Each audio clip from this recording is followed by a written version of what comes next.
Deixa eu te fazer uma pergunta. É, no sentido que a gente tem muita energia que a gente não monetiza, faz sentido pensar que a mineração de Bitcoin, um dos efeitos secundários vai ser diminuir o custo de energia para a população geral? Porque, assim, pelo que eu entenda, e me corrige se eu estiver errado e atualiza a minha visão, funciona assim: a gente tem uma grade energética, essa grade energética, beleza, tem um regulador centralizado que tenta orquestrar ela da maneira mais eficientemente possível, mas no fundo ela foi programada para um pico de demanda. Porque a Sim, gente não pode correr um risco de estar usando mais energia do que tem à disposição e, portanto, gerar blackouts e apagões localizados. perfeito. Ou seja, a gente tem uma rede superdimensionada e na maioria do tempo tem energia sendo gerada, porque a geração de energia não tem um binário de liga e desliga. Você está gerando energia, está gerando energia, beleza. Tem o sol que é intermitente, tem o vento que tem momentos específicos, mas que eu saiba, tipo, o processo de geração você não fica ligando e desligando constantemente. Você deixa ele acontecendo e quando você gera energia e não tem demanda por ela, você tem que aterrar essa energia, que é basicamente o fio terra, que é basicamente jogar energia no lixo, assim, é desperdício de energia. Faz De certa sentido, maneira, sim. faz Sim. sentido acreditar que isso torna a conta de luz mais cara para todo mundo, porque assim, se essa energia está sendo usada de uma maneira que ninguém está pagando por ela, o consumidor que paga pela outra energia também está subsidiando essa energia excedente ser produzida e não ser consumida. Se alguém consumir essa energia, você tira essa parte da despesa do outro usuário e você reduz a conta de luz dele. Faz Cara, sentido esse pensamento? total, total, porque, vamos lá, o cara que gera energia não está fazendo caridade, né? Ele investiu capital ali, ele precisa ter retorno disso. E isso só acontece, vamos lá, ele tem uma taxa que ele tem que receber isso daí. E quem paga isso é o consumidor. Então, se você tem um cara que consome mais dele, pô, obviamente você consegue amortizar isso, você consegue diluir isso. E isso é o que o livre mercado te permite, né?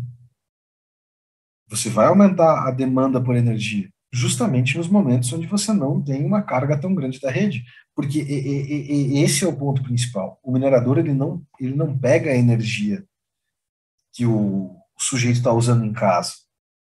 Ele não é viável para ele comprar essa energia e minerar.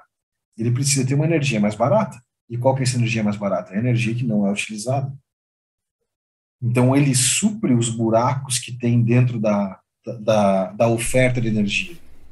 E com isso, suprindo os buracos de oferta de energia, ele é o cara que consegue entregar mais retorno para o gerador, certo? Como ele entrega mais retorno para o gerador, o projeto do gerador se torna muito mais viável. Quando esse projeto se torna muito mais viável, você consegue ter novas gerações viáveis, novos caras gerando energia, esses novos caras colocando mais energia no mercado e, consequentemente, aumentando a oferta de energia, você diminui o preço. Faz sentido, né? Cara, pra mim faz muito sentido, tanto é que eu comecei a falar disso sem nem ter dado um double check na realidade. Assim, eu comecei a falar disso só tendo estudado os princípios teóricos e fazendo sentido por pensar nas premissas. Eu nem tinha. Por isso que eu tô até te perguntando pra saber se eu não tô falando bosta, mas. Cara, vamos lá, a gente tá aqui elucubrando situações do mercado do futuro, mas sim, faz total sentido. Oferta e demanda na veia? Cara, uma pergunta sobre isso, assim. Tipo, uma outra maneira que eu vejo a mineração de Bitcoin ajudar essa expansão do mercado de energia é que o empreendedor que quer construir um processo de geração, ele constrói o seu processo de geração e ele geralmente ele precisa ficar esperando o governo fazer a, a linha de transmissão para conectar esse processo de geração à rede elétrica. Ou seja, você tem uma incerteza que é você não saber quanto tempo vai demorar para o seu projeto começar a gerar lucro, porque ele só gera lucro a partir do momento que ele foi conectado à linha de energia, à rede de Isso. transmissão. Então, tipo, nesse sentido, é correto pensar que o Bitcoin é uma tecnologia que permite, a partir do momento que esse empreendimento começou a gerar energia, ele já consegue gerar retorno financeiro e, portanto, ele está subsidiando um empreendimento de energia que deixa de depender tanto do governo, esperando o governo instalar as linhas de transmissão. Essa compreensão está correta? Totalmente. Vamos lá. Vamos colocar isso, tirando agora o governo, vamos falar em sistemas privados, onde você poderia construir uma linha de transmissão privada, você pode ter um financiamento privado. Agora, nenhum banco vai te dar financiamento para você construir uma usina se você não tiver um contrato de venda dessa energia. Os caras não vão te dar. Agora, se eu chego para o banco dizendo que eu tenho já hoje, para construir uma usina, eu tenho um contrato de compra de energia que o minerador vai comprar de mim por 5 anos ou por 10 anos, um contrato fechado, garantido, isso antes de eu ligar na rede, então antes de a concessionária me interligar e eu ter um contrato de venda para a concessionária, etc., existe uma chance muito grande do banco fechar comigo. Desculpa, fechar é, aceitar, né, o financiamento dessa minha operação. E aí sim, de fato, o Bitcoin, a mineração se transforma em um catalisador de geração. Porque enquanto esse cara não está conectado na rede, eu já estou consumindo energia. Só que hoje isso ainda, cara, não funciona desse jeito. Ainda a gente está caminhando para esse cenário, né? Mas ele é totalmente possível.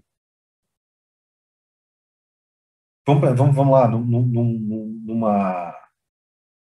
Esquece isso no Brasil, numa hidrelétrica, por exemplo, porque você tem todo um estudo ambiental, você tem uma série de coisas, mas vamos falar de uma solar, onde você tem um pouco mais de facilidade para fazer isso. Cara, poderia muito mais. E aí talvez aqui, desculpe se eu cometer algum tipo de equívoco nesse sentido jurídico e regulatório, mas, cara, poderia muito bem ter uma usina onde eu estou vendendo para o minerador, basicamente um autoprodutor, e lá na frente, só depois eu interligo isso na rede e vendo isso para a concessionária. E nesse período eu já viabilizei meu projeto, tive payback só depois que eu estou vendendo energia para a rede.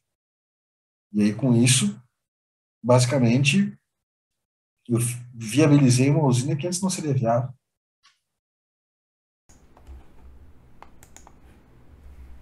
E vamos lá, informação pública, tá? Isso aqui não é nada rocket science. Cara, o Brasil tem muita usina, mas muita usina, que não está interligada na rede ainda.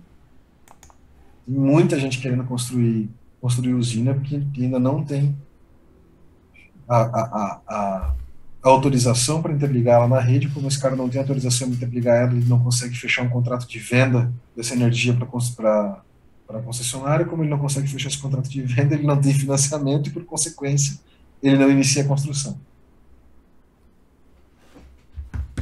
Mas gente querendo fazer isso, cara, tem muita gente. Ou seja, a gente tem energia abundante, a gente só não tem maneira de monetizar ela. Você concorda com essa afirmação?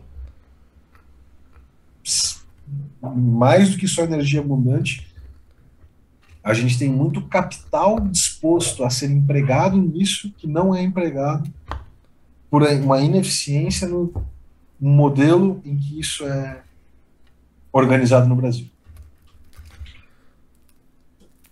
E você sente uma melhora nesse sentido? Tipo, estamos como país, a gente tem. Tipo, sei lá, eu vi que estava tentando avançar no Congresso uma medida de regulação, mas eu confesso que eu não cheguei a me inteirar sobre o que estava sendo falado.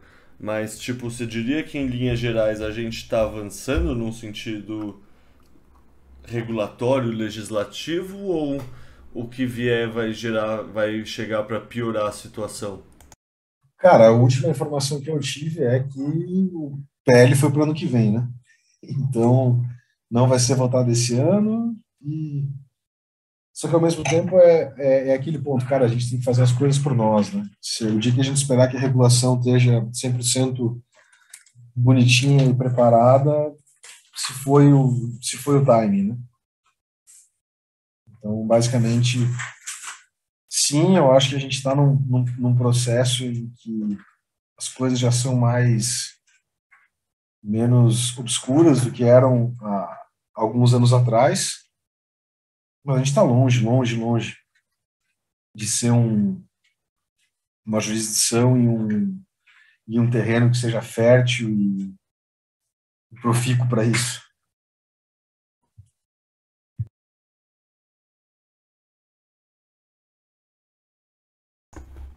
Pô, entendo. Mas isso no fundo, puta, me lembra uma frase de um amigo meu que é empreendedor também, psicólogo, que ele sempre comentou e eu vejo muita sabedoria que é que um terreno mais difícil também significa que tem mais espaço para crescer, né? Então, tipo, não sei, eu realmente sempre olho pro futuro e gosto de marginar a mineração no Brasil, assim. Talvez porque eu sou brasileiro, imagino que você sinta a mesma coisa, mas é difícil, mas essa dificuldade também serve como barreira de entrada para a maioria dos players, né? E a gente que está no Brasil, isso significa que é um filtro que filtra mais as outras pessoas e a gente que está dentro tem um potencial melhor de traduzir essa complexidade de uma maneira positiva. Faz sentido isso que eu tô falando? Total, cara, eu gosto muito do Tio Rico, não sei se você acompanha ele no Instagram também. Sim, Tio sim, Rico, sim. Tio Muito Rico risco e pouco ego, muito risco e pouco ego. Eu acho essa frase sensacional. cara, o Tio Rico traz grandes pérolas de sabedoria aí. Ele fala muito sobre o, o caso do gringo que quer fazer negócio no Brasil. Cara, o gringo não entende o Brasil.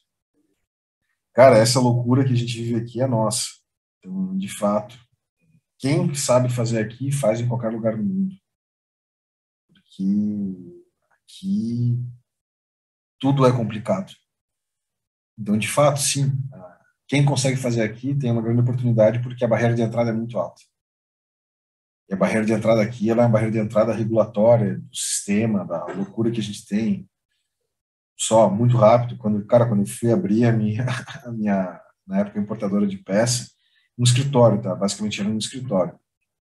Só que como não existe atividade, de fato, de importação, dentro do KNAI da minha empresa, eu tinha que ter os KNAIs relacionados à atividade de venda do que eu fazia. Então, eu tinha que ter venda de autopeças, venda de não sei o quê, venda de não sei o quê, blá, blá, blá. Então, esse era o meu KNAI da minha empresa. E eu, de fato, fazia só intermediação. A gente precisou ir mais de 11 vezes na prefeitura da cidade para conseguir ter a autorização da prefeitura para ter a inscrição municipal, porque, teoricamente, nosso escritório ficava em um prédio comercial e, pelo zoneamento da cidade, era proibido ter empresas de distribuição de peças em indústrias naquela área. E a gente chegava na prefeitura e dizia que não, a gente era só um escritório de intermediação. E aí, não, você vem semana que vem, fala com fulano de tal. Na outra semana fala com fulano de tal. Assina esse documento, preenche isso daqui. Foram mais de 11 vezes indo lá. Cara, isso deixa qualquer um maluco. Não faz sentido isso. E isso é Brasil. É essa loucura. Para basicamente eu ter um alvará para poder funcionar. Você precisa de uma licença para intermediar uma negociação entre duas outras pessoas. Tipo isso. É, tipo, eu entendo. Tentar entender. Tipo, eu tava. Antes de entrar na Arthur e começar a trabalhar com Bitcoin, mesmo antes, sei lá, nesse canal de podcast e tudo mais, quando eu tava empreendendo com amigos, a gente tentava entender e organizar essa questão jurídica do Brasil e a gente tem um CNPJ que não tem endereço. No entanto, a gente precisa pagar uma taxa de vistoria. Pois é. Tipo, pra mim isso assim é muito pequeno perto de que qualquer outro empresário precisa passar no Brasil, porque a gente ainda não tem um endereço físico, a gente ainda não tem que falar com os bombeiros, a gente não tem que ainda declarar renda porque a gente ainda está na fase de pilotos experimentais, etc. Mas isso é ilustrativo, assim, isso é sintomático, sabe? Isso. Calma aí, você tem uma empresa que só existe no mundo digital, mas ela tem que ser vistoriada e você tem que pagar por isso. What the fuck? Que vistoria Não foi faz, essa? não faz sentido, né? É, Não então, faz sentido. É esquizofrênico. É esquizofrênico. cria-se dificuldades para se vender facilidades, né? Tipo, essa frase é uma frase que eu acho que é muito sábia, que eu já ouvi na minha vida. Ela é muito sábia e ela reflete muito da realidade brasileira. Cara, deixa eu fazer um adendo aqui antes de puxar para os finalmentes, que é o seguinte. Você falou essa necessidade da gente do ecossistema da mineração do Bitcoin ter mais educação, assim, conseguir educar mais pessoas, gerar mais conteúdo e fazer o que a gente pensa do mundo, o que a gente entende do Bitcoin, da mineração, da energia como um todo, se espalhar mais. Nesse sentido, eu vou te dizer que, cara, eu tinha preparado a pauta achando que a conversa ia ser de 1h30 a 2. A gente já está em 3 horas e meia, então, primeiro, fantástico, muito obrigado. Segundo, eu já estou fazendo o convite por amigos meus que eu tenho certeza que vão topar, que é o seguinte, você precisa ir em mais podcast, assim, você precisa ter um perfil público mais ativo também. Não, de verdade, com certeza o João Grilo vai querer falar com você, com certeza o Huberto vai querer falar com você e o Diego Collin também. A Madu possivelmente também, a Madu você conhece ela, troca ideia, Claro, claro. Madu é sabe? gente finíssima. Madu traz conteúdos incríveis. Cara, e a Madu é uma grande responsável por isso também, cara, de trazer o conteúdo do mining também.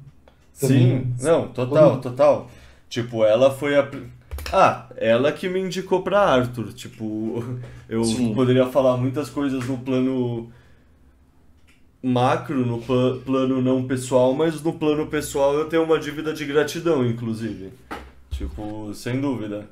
Mas o que eu quero dizer assim é que tem muitos lugares hoje em dia gerando conteúdo que no fundo faltam pessoas da indústria da mineração. É como se eu me colocando na indústria de mineração agora, como se a gente ficasse retraído dentro de uma casca, assim, sabe? A gente não se comunicando com o nosso ecossistema.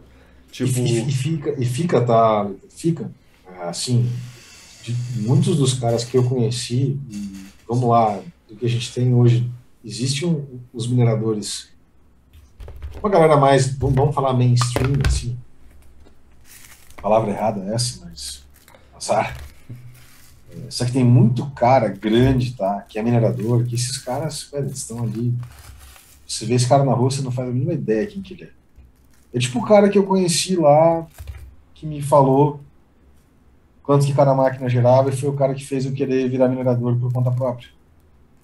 É um cara que ele. Cara, basicamente em nenhum lugar ele diz que ele é minerador, ele não fala isso pra ninguém, ele nunca vai participar de um podcast, ele nunca vai escrever um texto em lugar nenhum. Só que esse cara ele tem um conhecimento violento. E ele tá no mercado. Esse cara foi basicamente, esse cara minerava desde 2015. Um bandeirante desse mundo. E tem muitos caras assim no mercado. Só que esses caras são extremamente low profile. Como um amigo meu diria, tem cara que é low profile, tem um cara que é no profile. Esses caras muitas vezes são no profile. bom, E, cara, quem quer falar, quer dizer, quem se sente à vontade para falar, a gente tem que falar o que quer. E a comunidade do Bitcoin é uma comunidade incrível. Vamos lá, a comunidade maximalista é uma comunidade incrível também, só que tem muita gente que está inserida nesse meio e não faz a mínima ideia de todo o mundo e o universo que está contemplado na mineração e que é a espinha dorsal do que esses caras pregam. Então a gente tem que levar isso para frente. Mas, ou seja, eu comecei essa fala indo te dar uma lição de casa, que era você participar de mais podcasts. Agora você ganhou mais outra, que é conseguir me ajudar a desenterrar esses outros plebes, assim, tipo, quer dizer, plebes, no caso deles, muito menos plebes do que eu, mas no sentido, o pessoal low profile que tem, sei lá, não costuma correr atrás de compartilhar conteúdo, compartilhar informação e é realmente low profile, cara, a gente precisa conseguir desenterrar eles e colocar eles pra falar. Com certeza. Nem que seja com pseudônimo, assim, a gente não precisa estragar o low profile dele, deixa ele viver a vida tranquila e a vida com OPSEC, a vida sem o pessoal encher o saco. Tem muito valor isso, tipo, boto fé. Mas ao mesmo Sim, tempo, você conhece essas pessoas, tipo, solta a ideia na cabeça delas, vai falando que, velho, conversa com o Leta, conversa com o João Grilo, conversa com o Berto, conversa com o pessoal, mesmo que seja com o OPSEC, assim, a gente não revela o que é a informação que o cara não quiser revelar, mas eu concordo, essa educação sobre a interface entre energia e a mineração de Bitcoin é uma educação que é muito importante e assim, pela importância que tem, com certeza está muito defasada também, porque é muito cara, importante. Leite, vamos lá, tá? A gente vai passar isso aqui no Brasil quando começarem a surgir as mineradoras aqui, quando a gente começar a fazer esse barulho. E não estou falando só da gente Arthur, tá? E isso é um ponto interessante, cara. No mining você tem concorrentes, mas não tem, porque todo mundo está fazendo exatamente a mesma coisa. É um processo que não. O nosso, de fato, o Bitcoin é uma commodity porque não tem diferenciação nenhuma.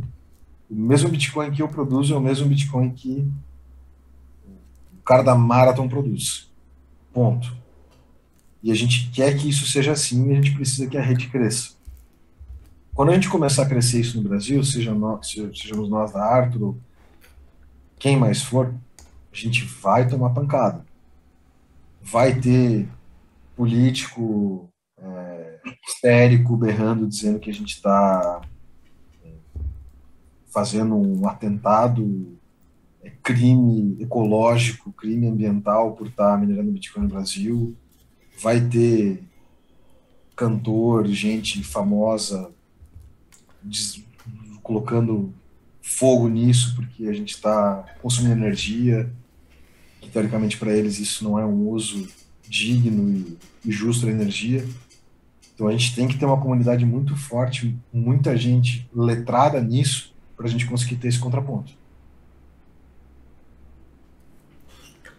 É, bom, o, o que eu posso falar sobre isso é que já estruturei a pauta da publicação para o próximo trimestre com o Rudai e a gente já começa a pensar nisso. Tipo, no, a gente precisa dar contra-argumentos sobre toda a questão ambiental, porque o pessoal vai vir com o discurso de o Bitcoin faz mal pro lado social.